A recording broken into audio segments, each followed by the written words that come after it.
Hello students, this is the next problem. Below are given balance sheets as on 31/12/2009 and 31/12/2010 and a statement of income and retained earnings for 2010 of XYZ Company Limited. So they have given liability and assets for 2 years, 31/12/2009 and 31/12/2010.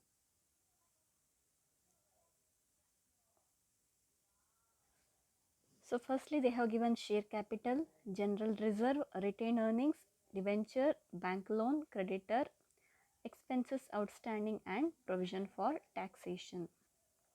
Then under assets they have given fixed assets less depreciation, stock, debtors, bank balance, prepaid expenses and preliminary expenses.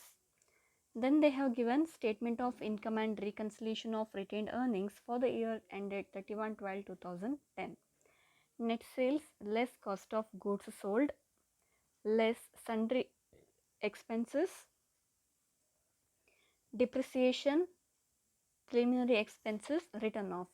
So sundry expense is an operating expense, depreciation is a non-cash expense, preliminary expenses written off is also a non-cash expense. Then they have given provision for tax 26,000. Then less transfer to general reserve is given, payment of dividend is given. Then they have given retained earnings on 31/12/2009 and retained earnings on 31/12/2010. So opening and closing balance of retained earnings is given.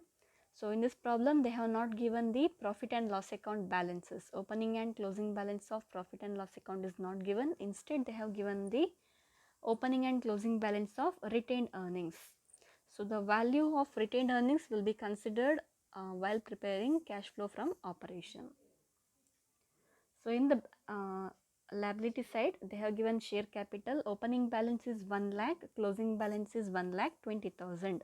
So there is increase in the value of share capital, so that is considered as fresh issue of share capital. So you can see in the share capital account, by balance brought down 1 lakh, to balance carried down is 1,20,000. So the difference amount 20,000 is considered as new issue of shares. So we have written by bank account balancing figure 20,000 new issue. Then under general reserve, opening balance is 22,500, closing balance is 25,000.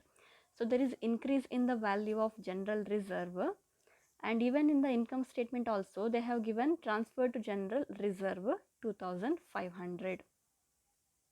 So you can see in the general reserve account, by balance brought down 22,500, to balance carried down 25,000. So the total will be 25,000 and the balance of 2,500 is considered as transferred to reserve, general reserve 2,500. So we have written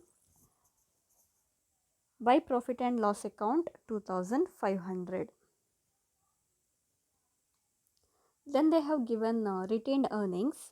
The balances will appear in the cash flow from operations statement. We are going to write the opening and closing balance over there. The next item is 10% debenture. Opening balance is 50,000, closing balance is 40,000. It means they have redeemed debentures worth rupees 10,000. So you can see in the debenture account, the opening balance is 50,000. So by balance brought down 50,000 and they have given the closing balance. So to balance carried down 40,000. The total is more on the credit side and we are getting a balance on the debit side. So that is considered as redemption of debenture. So to bank account balancing figure 10,000, that is redemption of debenture. Then the next item is bank loan 20,000 and 25,000. So there is increase in the value of bank loan. It means they have borrowed extra loan or they have borrowed additional loan of rupees 5,000. You can see in the bank loan account, we have written the opening balance, by balance brought down 20,000 and the closing balance, to balance carried down 25,000. So the total is 25,000 and a balance of 5,000 we are getting, that is by bank account balancing figure 5,000. that is considered as additional loan borrowed. The next item we are having is creditors and expenses outstanding. These are current liability. 60,000 is the opening balance, 66,000 is the opening balance, and 55,200 is the closing balance. So there is a decrease in the current liability. Then regarding expenses outstanding, opening balance is 1,000, closing balance is 3,000. So there is increase in the current liability. Then we are having provision for taxation. So regarding provision for taxation, they have given opening balance, closing balance, and then in the income statement they have given provision for payment of provision for taxation. They have given provision for tax 26,000. Go through the provision for taxation account. They have given the opening balance. So by balance brought down 14,000. So regarding provision for taxation, they have given three information: opening balance, closing balance, and provision for tax. So we have written the opening balance. By balance brought down 14,000. Then by profit and loss account 26,000, that is provision for tax, just been given in the income statement. Then we are having the closing balance. So two balance carried down 26,000. Now the total is 40,000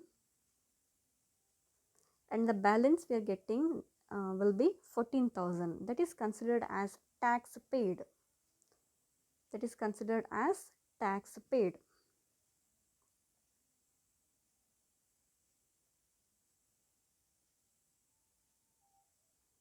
So this tax paid amount, we are going to deduct when we are preparing cash flow from operation statement. And finally, we are preparing a fixed asset account. So go through the balance sheet. Regarding fixed assets, they have given opening balance, closing balance. So the difference is considered as purchase of fixed asset. So the opening balance is 2,50,000. Two balance brought down 2,50,000 and by balance carried down 2,80,000. So the difference amount 30,000, because the opening balance is less, closing balance is more, we are getting a difference of 30,000. That is considered as purchase of fixed asset. So the entry will be to bank account, balancing figure 30,000, that is purchase of fixed asset. Okay, the next item is stock, which is a current asset. So 40,000 and 45,000 is given. So there is increase in the current asset. Debtors, opening balance is 30,000, closing balance is 25,000. There is decrease in current asset. So we are not considering bank balance in the cash flow from operation statement. The bank balance will appear in the calculation of net cash flow when we are preparing cash flow statement. Then we are having prepaid expense, which is a current asset. Opening balance is 500, closing balance is 700. So there is increase in the current asset. The next item is preliminary expenses. Opening balance is 3,000, closing balance is 2,000. So there is decrease in the preliminary expenses value. So the decrease of 1,000 is considered as preliminary expenses written off. It is also given in the income statement, 1,000.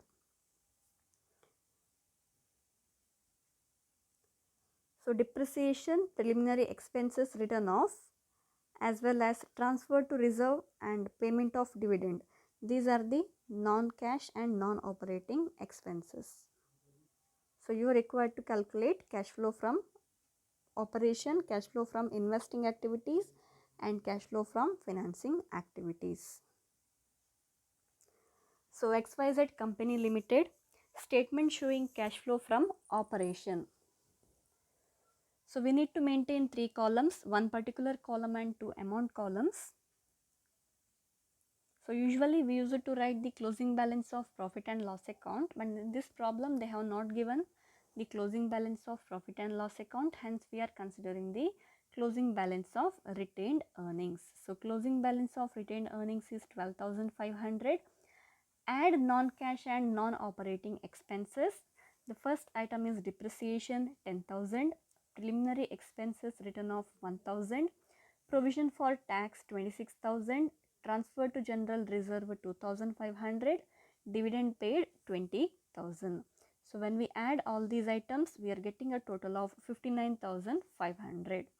So 12,500 plus 59,500, the total will be 72,000.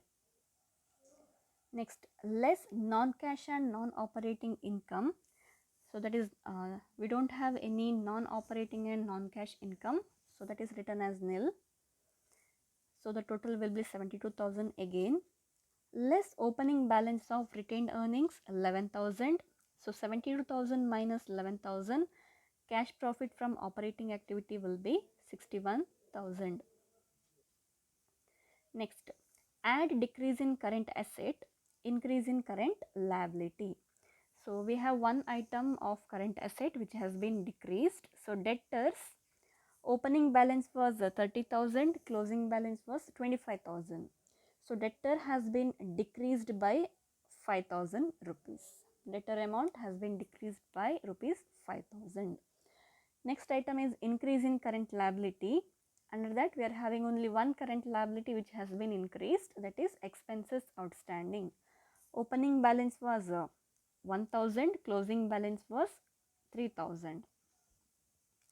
So expenses outstanding has been increased by rupees 2,000. So 5,000 plus 2,000, it is 7,000. So and 61,000 plus 7,000 is 68,000. Less increase in current asset. So we are having two current assets whose value has been increased, that is stock and prepaid expenses. The value of stock has been increased by 5,000 and the value of prepaid expenses has been increased by 200 rupees. Then decrease in current liability, only one current liability has been decreased, that is creditor. So the creditor amount has been decreased by 10,800. So when we add all the three amount, we are getting a total of 16,000. So 68,000 minus 16,000, the balance we are getting will be 52,000. Again 52,000 less income tax paid 14,000. So cash flow from operation will be 38,000. So this income tax paid, the balance has been arrived from provision for taxation account. The balancing figure we have written as a to bank account, tax paid 14,000. So that is taxation paid, income tax paid 14,000. So next we are preparing cash flow statement. The first heading is cash flow from operating activities. So we have just calculated cash flow from operating activities, that is 38,000. It is in the outer column. Next heading is cash flow from investing activities. So we don't have any sale of the asset. So cash inflow from investing activity is not there. So it is written as nil. Less cash outflow. So from the fixed asset account, we got to know that there is purchase of fixed asset, that is cash outflow. So cash inflow, it is nil, it means it is 0. Less cash outflow. So there is no inflow of cash from the investing activities, but there is only outflow of cash. So purchase of fixed asset value is 30,000. Since it is outflow, we need to show it inside the bracket. It means it is a minus value. Then we are having cash flow from financing activity. Again we need to write inflow and outflows. Inflow minus outflow. So cash inflows, one item is from the issue of shares. They have got cash worth rupees 20,000 and they have borrowed additional loan, bank loan 5,000. So issue of shares 20,000, bank loan 5,000. The total cash inflow is 25,000. Then less cash outflow. First item is redemption of debenture 10,000 and dividend paid 20,000. The total is 30,000. So cash inflow is 25,000, less cash outflow is 30,000. So 25,000 less 30,000, we are getting a minus balance of 5,000, which is written inside the bracket. So net cash flow from financing activity is 5,000. So it is net cash outflow. So next we are calculating net increase in cash and cash equivalent. For this purpose, we should consider the opening balance of cash and bank balance as well as closing balance of cash and cash equivalent. So cash and cash equivalents at the beginning. So we need to consider the opening balance of bank balance. Opening bank balance, that is 11,000, less cash and cash equivalents at the end 14,000. So opening balance is 11,000, closing balance is 14,000. It means there is increase in the cash and cash equivalent. So net increase in cash and cash equivalent is 3,000. So 11,000 minus 14,000, it will be 3,000. So net increase in cash is 3,000 rupees. So now in the outer column, we are having only three amounts. First one is cash flow from operating activity, cash flow from investing activity, and cash flow from financing activity. So when we add all the three amount, that total must be equal to this net change. Okay, the total must be equal to this net change, that is 3,000 rupees. So 38,000 minus 30,000, we are getting 8,000. Again, since it is a minus balance, we need to deduct that, minus 5,000. So 8,000 minus 5,000, it will be 3,000 rupees. So when we add the three amount, it must be equal to the value of net change. Yeah, thank you students.